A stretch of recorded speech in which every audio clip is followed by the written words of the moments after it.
Evangelho de Lucas, capítulo 6. Evangelho de Lucas, capítulo 6. Nós vamos ler a partir do verso 6 até o verso 11.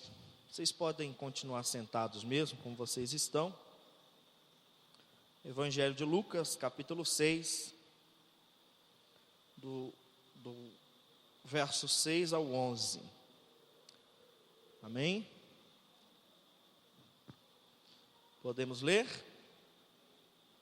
Diz assim a palavra do Senhor. E aconteceu também, em outro sábado, que entrou na sinagoga e estava ensinando, e havia ali um homem que tinha a mão mirrada. Em outras traduções vai dizer leprosa. E os escribas e fariseus atentavam nele se o curaria no sábado, para acharem de que o acusar. Mas ele, conhecendo bem os seus pensamentos, disse ao homem que tinha a mão mirrada: levanta-te, fica em pé no meio. O que foi que Jesus disse? Levanta-te e fica em pé no meio. E levantando-se ele, ficou em pé. Então Jesus lhes disse: uma coisa vos hei de perguntar: é lícito no sábado fazer bem ou fazer mal? Salvar a vida ou matar? E olhando para todos ao redor, disse ao homem: estende a sua mão. E ele assim o fez, e a mão lhe foi restituída, sã como a outra. E ficaram cheios de furor, e uns com os outros conferenciavam sobre o que faria Jesus. Continue com a sua Bíblia aberta, feche os seus olhos. Pai, fala conosco nesta noite. Obrigado, Senhor, pela oportunidade que o Senhor me dá de mais uma vez verbalizar a sua palavra aqui nesse altar. Obrigado por essas pessoas que estão aqui, Pai. Nós abençoamos cada um dos teus filhos e que essa palavra possa vir de encontro à nossa necessidade nesta noite e que possamos sair daqui certos de que obtemos a resposta que viemos buscar. Espírito Santo, usa-nos para que o teu nome seja glorificado, em nome de Jesus. Diga amém, Jesus. Esse é o milagre de número 14, não é isso? O milagre operado por Jesus. A história nos diz que o primeiro versículo se inicia no verso 6, dizendo que em outro sábado, não é isso que está escrito aí na sua Bíblia? Em outro sábado. O que isso nos faz entender? Que Jesus já havia estado ali, né, em alguns sábados passados. Por isso que Lucas é preciso em dizer, em outro sábado, faz nos entender que Jesus já tinha vindo para a sinagoga. Aliás, Jesus era um frequentador da sinagoga, mesmo porque todo sábado os judeus se reuniam na sinagoga para ler a Torá. Mas por que eu estou frisando esta frase? Noutro sábado. Porque já havia passado alguns sábados e Jesus podia ter curado esse homem em outro sábado passado. E quando eu li esse texto, eu me perguntei o porquê Jesus não curou no sábado passado. A Bíblia diz: em outro sábado, ou seja, dá-nos entender que sábado passado Jesus foi na sinagoga e não curou o homem, mas agora nesse sábado Jesus vem e cura o homem. Quem está me entendendo aqui, diga glória a Deus. E eu fiz essa pergunta: por que Jesus não curou esse homem em sábados passados? Por que tinha que ser nesse sábado? E a primeira coisa que me veio à mente: talvez esse homem não estava na sinagoga. Talvez nos outros sábados que Jesus estava na sinagoga, no culto, na reunião, esse homem não estava presente. Por causa disso, ele não fora curado. Essa pode ser uma hipótese. Daí a importância de você estar presente nos cultos, porque você nunca sabe o culto que Deus pode te abençoar. A segunda hipótese: Jesus estava esperando o tempo certo para curar aquele homem. Talvez nos outros sábados ele estava na sinagoga e não fora curado, porque Jesus não achou ainda que era o tempo de ele ser curado. É a segunda hipótese. A primeira: ele não estava nas reuniões. A segunda: estava esperando o momento certo para Jesus agir. E aí, pastor, o senhor chegou a uma conclusão? Sim, eu acredito que esse homem era um frequentador da sinagoga. E por que então ele não foi curado nos sábados passados? Porque Jesus estava esperando o momento certo para operar um milagre na vida daquele homem. Diga glória a Jesus. Então a primeira coisa que a palavra de Deus nos revela aqui nessa noite: o milagre não acontece quando você quer, o milagre acontece quando Jesus quer. E a Bíblia diz que no outro sábado, Jesus aparece na sinagoga. E esse homem, com a mão mirrada, a mão leprosa. Uma coisa interessante é que quando uma pessoa ela estava com essa doença, havia um lugar fora da cidade. Eu preguei aqui esses dias sobre a mulher do fluxo de sangue, né? Quando a pessoa sofria com essas doenças contagiosas, a pessoa tinha que ficar fora da cidade. Outra coisa que eu parei para prestar atenção: se esse homem estava com a sua mão leprosa, não era para ele estar numa sinagoga, sim ou não? O correto era ele estar onde? Fora da cidade. Mas ele escondeu essa doença. Ninguém sabia que ele estava com a mão mirrada. Porque se alguém soubesse, não permitiria, porque a lei era muito rígida, não permitiria que ele ficasse no meio da congregação com a mão mirrada. Então, ele escondeu a sua doença, o seu problema. Eu acredito que aquele homem, ele chegava na sinagoga depois que a reunião começava. Se fosse um culto, ele chegava depois que o culto começava. Por quê, pastor? Só para não ter que dar a paz do Senhor para os irmãos. Porque para ele dar a paz do Senhor, irmã Naí, ele tinha que tirar a mão do bolso. E se ele tirasse a mão do bolso, as pessoas iam ver que a mão dele era mirrada. Então, ele era uma pessoa que tinha um problema, uma doença, uma dificuldade, e essa dificuldade ficava escondida. Ninguém sabia. Ele chegava depois que o culto começava, só para não ter que dar paz do Senhor para os irmãos.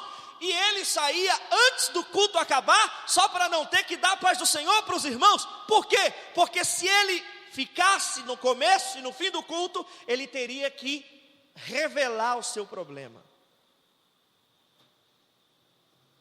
Você está me entendendo? Diga aleluias. Outra coisa interessante, a Bíblia é enfática em dizer que a mão que estava mirrada era a mão. Qual que era a mão aí? Olha aí na sua Bíblia. Era a mão? A mão direita. Gente, Quem já quebrou um braço aqui, o braço direito? Tem alguém que já quebrou? O braço direito? Graças a Deus que você não quebrou e nunca quebra. Mas deve ser horrível. Imagine a dificuldade de se ter uma mão inútil. A mão direita é a mão que a gente penteia o cabelo. Olha o meu como está bonito. A mão direita é a mão que a gente escova o dente. A mão direita é a mão que a gente tem mais força, é ou não é? A mão direita é a que a senhora mais usa na cozinha, para lavar a casa, para limpar. A mão direita, irmão Eurípides, é a mão que o homem mais usa no trabalho, na labuta. Agora, imagine a dificuldade desse homem em ter a mão mirrada. Ele não podia colher, ele não podia plantar, ele não podia fazer nada, porque a sua mão era inútil. Ele não podia produzir, ele não podia crescer, ele não podia prosperar. E esse problema que ele guardava só com ele escondido, o impedia de avançar, o impedia de crescer, o impedia de ir para frente, porque o problema estava na sua mão direita. E a mão direita é a mão que ele usava para fazer as coisas, era a mão que ele usava para trabalhar, e sem trabalho não há prosperidade. Então preste atenção na dificuldade que esse homem sentia em ter a sua mão inútil. Um problema escondido. Além de ter esse problema, a dificuldade de não poder revelar o problema, porque se ele revelasse, irmã Neuza, ele seria apedrejado, condenado. Então ele tinha que ter aquilo só com ele. Preste atenção que você daqui a pouco já vai entender qual é a revelação que o Espírito Santo tem para nós aqui essa noite. Escondido, impossibilitado de crescer. O Espírito Santo, enquanto eu estava preparando essa mensagem hoje à tarde, ele me disse que tem pessoas que estão precisando de uma resposta de Deus, de algo que ninguém sabe. Ninguém sabe. O seu pastor não sabe, os seus familiares não sabem, mas Jesus está dizendo para eu dizer para você que Ele sabe do que você precisa, e esta é a noite que Ele preparou para operar um milagre na sua vida. Ninguém sabia. Aquele homem era impossibilitado de fazer qualquer coisa com a sua mão. Mas a Bíblia diz, olha aí, no verso 8, que havia ali alguns opositores. Diga comigo, opositores. O que é um opositor? É aquela pessoa, Jade, negativa. E uma pessoa negativa, você não pode compartilhar com ela os seus sonhos. Uma pessoa negativa, se você chegar para ela e dizer assim, eu vou abrir uma fábrica de fazer sapato, ela vai dizer para você, acho bom não, porque vai começar a nascer gente sem pé. Ela sempre dá um jeito de jogar um balde de água fria no seu sonho, no seu projeto, e te colocar para baixo, fazer você desanimar e desistir. Quem conhece uma pessoa assim? É aquela pessoa negativa, é aquela pessoa opositora, é aquela pessoa que por fora ela sorri e fala, Deus te abençoe, mas por dentro ela diz, tomara que se ferre, que nunca cresça e nunca tenha nada na vida. Infelizmente, gente, existe. Quem lembra de José? Quem foi que jogou José na cova? Foi os inimigos de José? Não, foram os irmãos de José. Então, havia, o verso 8 é bem preciso em dizer que havia pessoas ali, religiosas. Isso que dói mais ainda, é saber que os opositores às vezes estão dentro da nossa própria casa. O verso 8 diz que havia ali pessoas, opositores, que estavam ali só para ver. Eles estavam mais importando com as leis do que com a cura no homem. Mas a Bíblia diz que Jesus, sabendo dos seus pensamentos, Jesus sabe dos pensamentos das pessoas ao seu respeito. Ainda bem que Jesus não se baseia no que as pessoas pensam de você.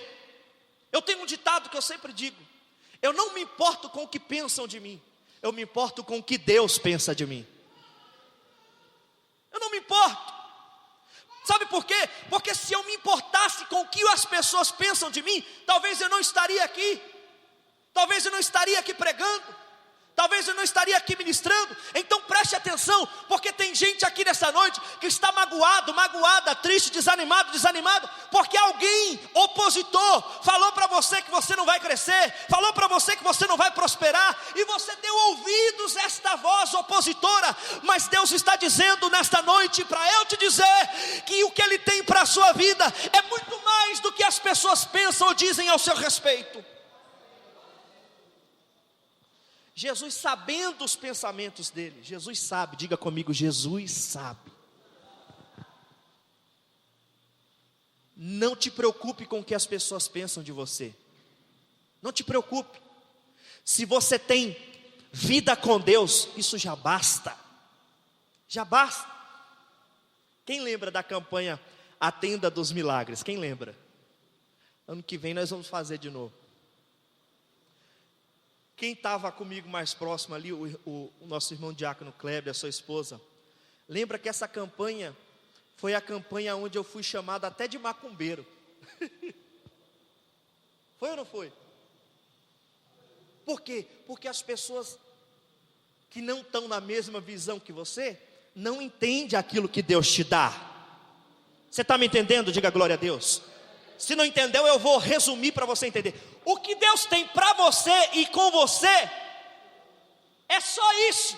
As pessoas não precisam entender, e nem você precisa entender. Você precisa crer que quando chegar o dia, a hora, Deus vai te chamar como chamou esse homem.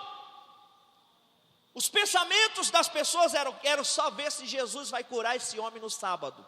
Hoje é sábado, hoje não pode curar ninguém. Mas Jesus, sabendo dos seus pensamentos, olha o verso 8. Jesus olha para o homem e diz assim: levanta-te. O que é que Jesus diz? Levanta-te. Levanta-te e fica de pé. Foi a primeira coisa que Jesus disse. Levanta e fica de pé. Aí depois Jesus diz assim: de pé, mas tem que ser no meio. Meu Deus. O que isso quer dizer? O que isso faz você entender? Eu vou te dizer. Aquele homem chegava depois que o culto começava. Por quê? Para não ter que dar a paz do Senhor. Porque se ele desse a paz do Senhor, ele ia ter que tirar a mão do bolso, e as pessoas iam ver que a mão dele era mirrada. Aquele homem saía antes de acabar o culto. Por quê? Porque se ele desse a paz do Senhor, as pessoas iam ver que a mão dele era mirrada. Então eu imagino que aquele homem andava assim, com a mão no bolso. Agora Jesus fala para ele se levantar e ficar onde? No meio. O que isso nos leva a entender? Que aquele homem estava nos cantos, no fundão. E é assim que acontece quando a gente está com um problema, com uma dificuldade, e tem medo das pessoas saberem, porque não vão entender, não vão compreender. O que nós começamos a fazer? A nos afastar das pessoas. Começamos a ficar pelos cantos, pelos fundos. Começamos a criar entre nós uma parede que nos isola dos demais irmãos. Era isso que aconteceu com esse homem. Ele começou a se isolar. Quem sabe antes deste problema se manifestar na sua vida, ele tinha uma amizade com as pessoas, ele tinha uma amizade com alguém, ia na casa de alguém, mas agora por causa do problema, ele se exclui, ele se isola, ele começa, irmã Jandira, a sentar nos cantos da igreja, ele começa a sentar no fundo da igreja. Por quê?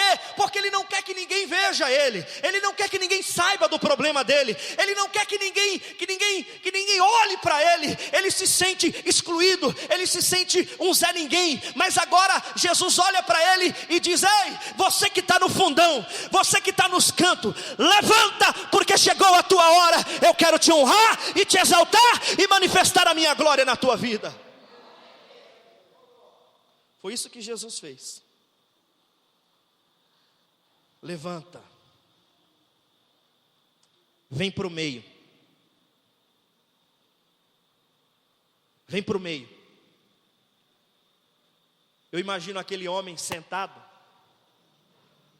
com a mão no bolso, e de repente Jesus olha para ele e diz: ei, você, aí do canto aí, no fundão, levanta. Eu imagino a reação daquele homem: nossa, ele descobriu o meu problema, ele descobriu a minha dificuldade. E agora eu vou ser envergonhado, e agora todo mundo vai ver o que eu tenho no bolso. E agora? Mas Jesus olha e diz outra coisa: vem para o meio aqui, vem para o meio. Aí agora todo mundo vai ficar sabendo do meu problema. Aí agora todo mundo vai conhecer a minha dificuldade. Aí agora eu vou ser envergonhado. Mas Deus não revela nada para envergonhar ninguém. Deus não revela nada para humilhar ninguém. Deus revela para que a glória dele seja manifestada, para que o nome dele seja glorificado. Então preste atenção: se há algo escondido que você está sofrendo sozinho, sozinha, só você e Deus, aquela guerra que você trava todos os dias, talvez nem o seu marido, nem a sua esposa, nem a pessoa mais próxima de você sabe, mas Deus sabe a guerra que você tem travado, e Ele manda eu te dizer que hoje Ele vai te colocar de pé, vai te trazer do meio, para que o nome dEle se manifeste, para que a glória dEle se manifeste, para que o teu problema seja resolvido, e você sirva como testemunho de que Deus pode fazer milagres. Aleluias. Vem para o meio.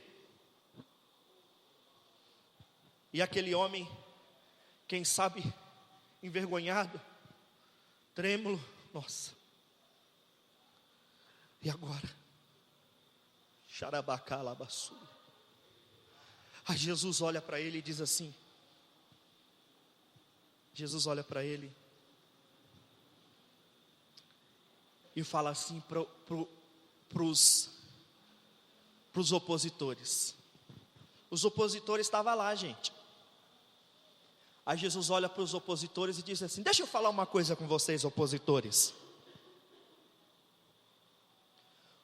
O que é certo? Fazer o bem, curar uma pessoa, ou priorizar a lei? É isso que Jesus estava querendo dizer aqui no verso 9, capítulo 6, verso 9. Priorizar a lei, os costumes, as regras, e deixar esse homem morrer. Jesus faz uma pergunta para os opositores: o que é melhor? Dar a vida ou respeitar a lei e permitir que essa pessoa morra? Jesus faz a pergunta. Há um silêncio na igreja. Aí Jesus vê que o homem já está de pé e está no meio. Aí Jesus olha para ele, olha para todos que estão ao seu redor. Sabe o que isso me faz entender? Sabe essas pessoas opositoras? Sabe essas pessoas que não querem que você seja abençoado, que você viva os milagres de Jesus? Sabe? Você sabe? Essas pessoas que só te põem para baixo, que quer ver o teu mal, sabe? Elas não vão morrer. Deus vai mantê-las vivas. Sabe por quê? Porque Ele vai te honrar na presença desses. Ele vai te exaltar na presença desses. Aquele que não acreditou em você, aquele que te humilhou, ele vai ter que te ver de pé no meio, honrado por Deus. Jesus olha para todos, e Jesus fala assim para o homem: estende a sua mão. Mas ninguém sabe do meu problema. Mas se eu estender minhas mãos, eu posso ser expulso da sinagoga, porque o judeu até hoje, ele tem um preconceito com gente defeituosa. Ainda mais com esse tipo de problema, como eu já disse no início, tinha que viver fora da cidade. Mas agora, Jesus fala, estende a sua mão, tira a mão do bolso. Ei, sabe o que isso quer dizer? Sabe o que Deus está dizendo para você nessa noite? Coloca o teu problema na minha mão. Coloca na minha mão. Deixa eu resolver. Deixa eu fazer. Será que você não percebeu que todas as vezes que você tentou resolver do seu jeito deu errado? Por isso que eu estou falando nessa noite, diz o Senhor, coloca na minha mão, revela para mim, e deixa que eu cuido, e deixa que eu resolvo, e deixa que eu trato, e deixa que eu trago, porque eu sou o Deus que resolve o impossível. Jesus diz, estende a mão. Quando Jesus diz estende a mão, Ele está dizendo, você precisa expor o problema para que ele seja resolvido. Você pensa que Jesus não sabia que aquele homem tinha mão mirrada? Sabia. Jesus podia curar aquele homem sem tirar ele lá do fundão e trazer para o meio? Podia. Jesus podia curar aquele homem sem permitir que ele tirasse a mão do bolso? Podia. Mas por que ele não fez isso? Porque ele queria realmente exaltar o homem. Ele queria realmente glorificar o nome de Deus através deste homem. Pastor, o que o senhor está querendo dizer? Essa dificuldade, esse problema que você está enfrentando, não é para a tua vergonha, não é para o teu fracasso, não é para a tua humilhação, mas é para que a glória de Deus se manifeste através de você. Você não vai ser envergonhado, diz o Senhor. Você não vai ser envergonhada, diz o Senhor. Ao contrário, eu vou usar o problema para que o meu nome seja glorificado e você veja que eu sou Deus na sua vida. Quando Jesus fala, estende a sua mão, aquele homem então tira a mão do bolso. E todos olham para a mão daquele homem, como que estava? Mirrada. Ó, quem já viu uma mão mirrada? Harabachori kalamalas. Mão mirrada não produz. Já pensou se você ficar com a mão assim? É feio, não é, gente? Coisa mais linda é você mexer os dedos, levantar a mão, dizer glória a Deus, aleluia. É ou não é? Mas aquele homem, fazia anos, Núbia, missionária Elaine, que ele não pegava o seu filho no colo. Fazia anos que ele não sabia o que era fazer alguma coisa com a sua mão, porque ele tinha que sempre ficar com a mão escondida, porque ele tinha vergonha. Mas agora Jesus expõe, ó. Deus, quando eu estava preparando essa mensagem de tarde, Ele falou assim para mim, que vai repreender das mãos de algumas pessoas aqui nessa noite, esse espírito que impede você de prosperar, de crescer. Tem gente que aonde põe a mão quebra, até para lavar a louça, quebra o copo, quebra o prato, é só prejuízo. Deus está falando a partir de hoje, aonde você colocar a sua mão vai prosperar. Aquele homem coloca a sua mão mirrada.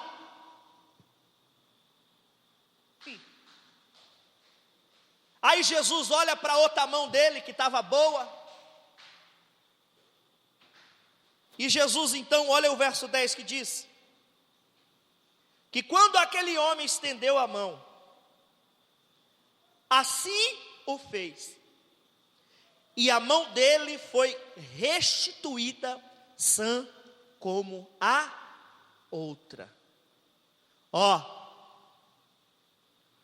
diga comigo assim: o problema escondido, encoberto, que não é revelado e colocado diante de Jesus, não se resolve.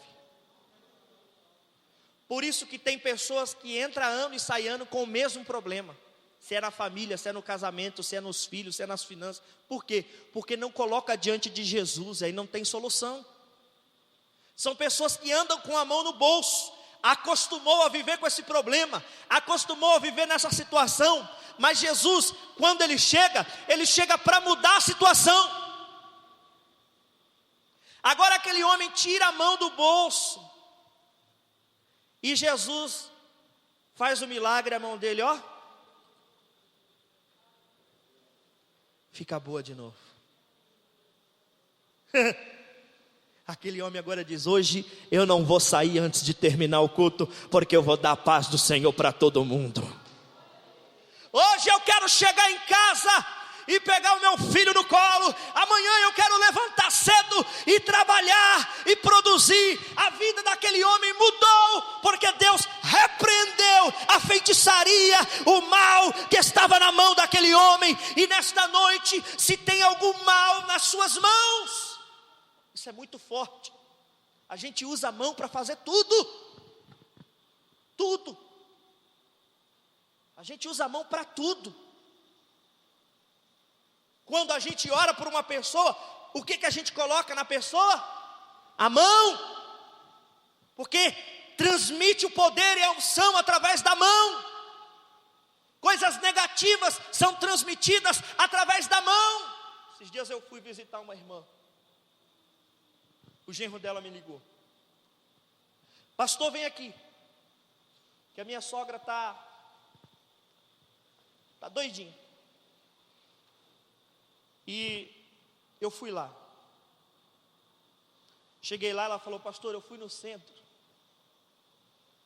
e uma cigana me puxou pelo braço e começou a ler a minha mão. E ela falou tudo, pastor, tudo, não errou nada. Eu falei: assim que o espírito da adivinhação faz, né? Quem lembra daquela moça que o apóstolo Paulo expulsou o demônio dela, o espírito da adivinhação, e depois ele teve até que fugir da cidade, porque acabou com o lucro da cidade. E aquela mulher, através da mão, olha como o diabo é sujo. E a irmã estava, e a cigana falou para ela tomar banho de rosa, não sei o que lá. Ela já estava querendo comprar as rosas, tomar banho mesmo. Olha para você ver, uma crente.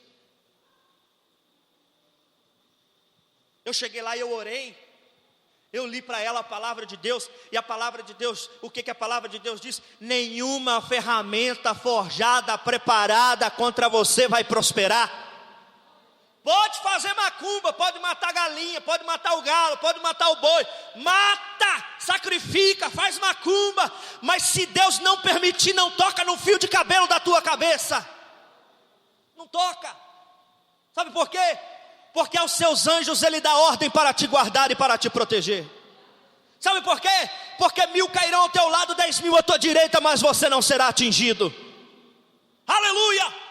E quando aquele homem é curado, é restituído, o último verso diz, para a gente encerrar, o último verso diz, que ao invés dos opositores ficarem alegres com a cura do homem, eles ficaram cheios de furor, cheio de raiva. Você está pronto para deixar o inimigo com raiva? Está pronto? Está pronto para viver o milagre sobrenatural de Deus na sua vida? Está pronto? Está pronto para receber uma bênção de Deus sobre as tuas mãos? E tudo que você fizer depois de hoje vai prosperar? Está pronto? Está pronto? Porque foi isso que Deus fez na vida desse homem. Deus expôs, operou o milagre, e a vida dele nunca mais foi a mesma. Eu sei que talvez você está aqui hoje com problemas, com dificuldades escondidas, que talvez você carrega dentro de você por anos e ninguém sabe. Mas Deus está dizendo que hoje é o dia de resolver esse problema. Deus está dizendo que está acabando o ano e você não pode entrar 2017 com este problema. Deus está dizendo que as suas mãos serão ungidas e abençoadas para que aonde você tocar o milagre de Deus aconteça. Aleluia! Fique de pé no seu lugar.